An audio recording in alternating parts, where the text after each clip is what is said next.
오늘 말씀은 사도행전 13장 43절로부터 52절까지 말씀입니다. 함께 읽겠습니다. 패회한 후에 유대인과 유대교에 입교한 경건한 사람들이 많이 바울과 바나바를 좇으니 두 사도가 더불어 말하고 항상 하나님의 은혜 가운데 있으라 권하니라. 그 다음 안식일에는 온 성이 거의 다 하나님의 말씀을 듣고자 하여 모이니 유대인들이 그 무리를 보고 시기가 가득하여 바울의 말한 것을 변박하고 비방하거늘 바울과 바나바가 담대히 말하여 가로되 하나님의 말씀을 마땅히 먼저 너희에게 전할 것이로되 너희가 버리고 영생 얻음에 합당치 않은 자로 자처하기로 우리가 이방인에게로 향하노라. 주께서 이같이 우리를 명하시되 내가 너를 이방의 빛을 삼아 너로 땅끝까지 구원하게 하리라 하셨느니라 하니 이방인들이 듣고 기뻐하여 하나님의 말씀을 찬송하며 영생을 주시기로 작정된 자는 다 믿더라. 주의 말씀이 그 지방에 두루 퍼지니라. 이에 유대인들이 경건한 귀부인들과 그 성내 유력자들을 선동하여 바울과 바나바를 핍박해 하여 그 지경에서 쫓아내니 두 사람이 저희를 향하여 발에 티끌을 떨어버리고 이고니온으로 가거늘 제자들은 기쁨과 성령이 충만하니라. 아멘. 우리가 계속해서 이제 1차 전도 여행 가운데 있습니다. 바울과 바나바가 1차 전도 여행 하고 있습니다. 이제 구브로 섬을 떠나서 그 다음에 중요한 곳이 이제 어떤 면으로 해서 거쳐 지나왔고 바로 그 안디옥이라고 하는 곳에 이르는 거죠. 근데 안디옥이라고 하는 곳이 그 안디옥 교회가 있는 안디옥은 수리아의 안디옥이라고 얘기하고 여기에서는 비시디아 안디옥이다라고 이렇게 얘기합니다. 예, 언제나 이게 말씀 나올 때 말씀드렸죠. 은평구에도 신사동이 있고 강남구에도 신사동이 있다라고 이렇게 말씀드리지 않았습니까? 그래서 이제 신사동 그러면 강남에 있는 사람들은 당연히 강남에 있는 신사동을 생각하겠지만 은평구에 있는 사람들은 은평구의 신사동도 생각하게 된다는 거죠. 우리나라 지명이 참 뭐라 그럴까요? 같은 지명이 굉장히 많더라고요. 예, 그래서 뭐 도곡동 그러면 도곡동도 사실은 굉장히 여러 군데 있더라고요. 예, 그래서 그런 것들 그래서 그 앞에 지방 이름 그러니까 뭐 은평구, 강남구 이렇게 하면 또 구별은 되잖아요. 왜냐하면 강남구에 신사동은 또 있는 것은 아니니까 그렇게 해서 비시디아 안디옥이다 이렇게 얘기합니다. 근데 중요한 것은 비시디아 안디옥도 지금의 이제 터키 지방에 있는 거죠. 굉장히 발달한 도시 중에 하나였다라고 하는 것이에요. 그래서 그런 곳을 거점 삼아서 복음을 전했다. 물론 성령님의 인도하심이죠. 성령님의 인도하시지만 그런 어떤 거점을 삼을 때 결국 사람들이 많은 곳을 거점 삼았다라고 하는 것을 보게 되죠. 그리고 또 한 가지 특징은 항상 먼저 유대인의 회당에 들어간다는 거죠. 그래서 유대인들과 그 다음에 또 그 회당에는 유대인들만 있었던 것이 아니라 하나님을 경외하는 자들, 그래서 유대교에 입교한 경건한 사람들, 오늘 그렇게 말씀하고 있죠. 그래서 그 하나님 경외자, 영어로 얘기하면 God fearer라고 하는 사람들에게 먼저 복음을 전한다라고 이렇게 말씀하고 있습니다. 그리고 나서 바울과 바나바가 담대하게 말할 때 뭐라고 말하냐면 너네들에게 먼저 전하는 것이 당연하지 않겠느냐라고 이렇게 이야기해요. 우리는 기독교 그러면 유대인들은 배척해버리고 이방인들에게 먼저 말하는 것이 당연하지 않겠느냐.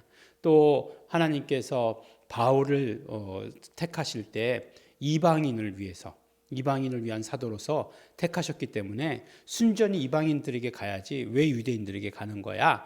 라고 말할지도 모르겠지만 바로 이 유대인들에게 먼저 복음을 전한 이유가 분명히 있다라고 이렇게 말씀하는 거잖아요. 마땅히 먼저 너희에게 전할 것이대. 그런데 어떻게 했다고요? 너희가 버리고 영생을 얻음에 합당치 않은 자로 자처하기로 우리가 이방인에게로 향하노라 라고 이렇게 말씀하죠. 그래서 건축자의 버린 돌들이 바로 모퉁이 돌이 되었다라고 이렇게 얘기하지 않습니까? 그러니까 유대인들을 향하신 그런 어떤 하나님의 사랑, 먼저 쏟으셨던 그런 모든 관심, 그렇지 않습니까? 그래서 이사야서 5장에 보면은 포도원의 노래라고 하는 그런 노래가 있잖아요. 그 극상품의 포도를 심었다는 거죠. 그래서 뭐 모든 것들을 다 준비하고 거름도 주고 망대도 세우고 그 포도주 짤 틀도 만들고 했는데, 그런데 어떻게 했다고? 들포도를 거뒀도다라고 이렇게 말씀하고 있지 않습니까? 그래서 결국은 그 모든 그 이스라엘을 향한 구원의 계획들이 누구에게로? 이방인에게로 넘어가게 되는 거죠. 그래서 뭐라고 얘기합니까? 우리를 명하시되 내가 너를 이방의 빛을 삼아 나로 땅 끝까지 구원하게 하리라라고 이렇게 말씀하고 있어요. 이것도 마찬가지로 이사야서 49장 6절의 말씀을 그대로 인용해 가지고 하나님의 뜻이 이렇다, 하나님의 계획이 저렇다라고 하는 것을 알려주고 있다라고 하는 것을 우리에게 이야기해 주시고 계시는 거죠. 그러니까 지금 이 말씀들을 보면서 비시디아 안디옥 가운데에서 그 굉장히 그 말씀이 흥황했다라고 하는 것을 알 수 있죠. 그 다음 안식일에도 꼭 와달라라고 얘기해가지고 그 다음 안식이 되니까 어떻게 됐다고요? 온 성이 거의 다 하나님의 말씀을 듣고자 모였다, 이렇게 말씀하고 있지 않습니까? 그러니까 비시디아 안디옥에서는 어떤 특별한 일이 있었던 것이 아니라 말씀이 전해지고 그 말씀이 굉장히 흥황하게 되었다라고 하는 것을 보여주시는 거예요. 보여주세요. 근데 너무나 재미있게도 말씀이 흥황하게 되자 어떻게 되었죠? 예, 곧 핍박이 따라오는 것을 보게 되죠. 핍박이 따라왔을 때 어떻게 됩니까? 예, 그 다음 다른 곳으로 옮기게 되는 거죠. 그래서 오늘 말씀에 이제 비시디아 안디옥에서 이고니온으로 가게 되는 것을 그 과정을 우리가 보게 되는 거죠.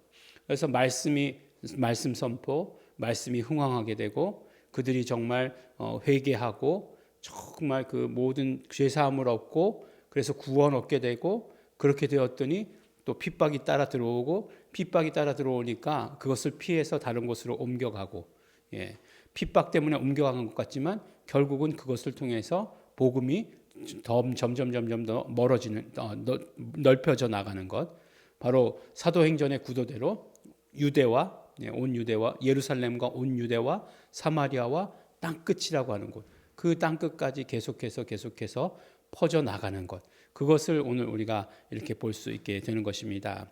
오늘 그래서 이 말씀의 결론이 뭐죠? 제자들은 기쁨과 성령이 충만하니라라고 이렇게 말씀하고 있습니다. 기쁨과 성령은 언제나 한 세트로 와야 합니다. 네. 물론 뭐 성령과 기쁨이 그런 어떤 동등한 그 위치다, 그런 얘기 아니에요. 우리의 모든 기쁨이라고 하는 것은 성령님으로 말미암아 주시는 기쁨이어야 하는 것이에요. 성령님께서 주시고 성령님께서 기뻐하게 하시고 성령님의 사역에 내가 동참했을 때에 그런 어떤 모든 기쁨, 쓰임 받았을 때의 기쁨, 성령님의 인도하심 따라서 정말 우리가 발걸음을 옮길 때의 그 짜릿한 맛, 그 기쁨을 경험해라라고 이렇게 말씀하고 있습니다. 이 기쁨이 큰 기쁨이에요. 우리가 요새는 기쁨이라고 하는 것을 굉장히 말초적인 것, 감각적인 것, 그런 기쁨으로 자꾸 찾고 있는데, 그런 기쁨은 어떻게 된다고요? 그런 기쁨은 자극의 역치라는 게 있어요. 그래서 자극이 어느 정도 한계에 이르면 그 자극 가지고는 기뻐할 수 없는 거예요. 네. 더 이상 그 자극 가지고는 기뻐할 수 없는 거예요. 중독이라는 게 무서운 게 거기에 있어요. 예, 거기서 그 자극 가지고 안 돼서 더 하고 해서 중독이 되는 거죠. 근데 그런 거 아니에요. 우리의 정말 기쁨은 말씀 듣고 은혜 받고 또 그 말씀을 전하고, 그러나 그 과정 가운데 비록 핍박이 있다 할지라도 그것으로 기뻐할 수 있는 것, 그것이 성령님이 주시는 기쁨입니다. 바로 이렇게 사도 바울이 그 이사야서에서 예언하던 그 이방의 빛의 그 역할, 이방에게 빛을 전하는 역할이죠. 침례 요한이 얘기했던 것처럼 자기는 이 빛이 아니다라고 이렇게 얘기했잖아요. 빛에 대하여 증거하는 자다 말씀했지 않습니까? 마찬가지로 사도 바울에게서도 이방인에게 그런 어떤 빛을 증거하는 자의 역할을 감당하게 된 거죠. 그 말씀들이 나를 통하여서 이루어져 가고 있다. 그 하나님의 말씀들이 하나님께서 택하신 자들을 통하여 이루어진다라고 하는 이 선포, 하나님의 그런 모든 계획과 뜻이 이 땅이 아무리 정말 어둡고 이 땅이 정말 타락해가는 그런 세상이라 할지라도 우리를 택하셔서 우리를 통하여 이루어져 가고 있다라고 하는 이 사실, 이 확신이 우리에게서 오늘 확실히 차고 넘치시는 우리 성도 여러분 되시기를 예수 이름으로 축원합니다. 기도하겠습니다. 하나님 아버지 감사합니다. 하나님 아버지 우리를 이방을 향하신 그 빛으로 빛을 증거하는 자로서 사용하여 주시는 것 너무나 감사하고 감사합니다. 구원의 그 이름 예수 이름 증거하는 자 되게 하여 주시옵시고 전하는 자 될 수 있도록 축복하여 주시옵소서. 감사드립니다. 예수님 이름으로 기도드렸습니다. 아멘. 그러므로 우리는 기쁨과 성령이 충만한 자 되기를 원합니다. 성령님께서 주시는 성령님께서 하라고 하시는 모든 일들 순종함으로 말미암아 얻게 되는 그 기쁨이 우리의 삶에서 충만케 하여 주시옵소서. 다 같이 통성으로 기도하시겠습니다.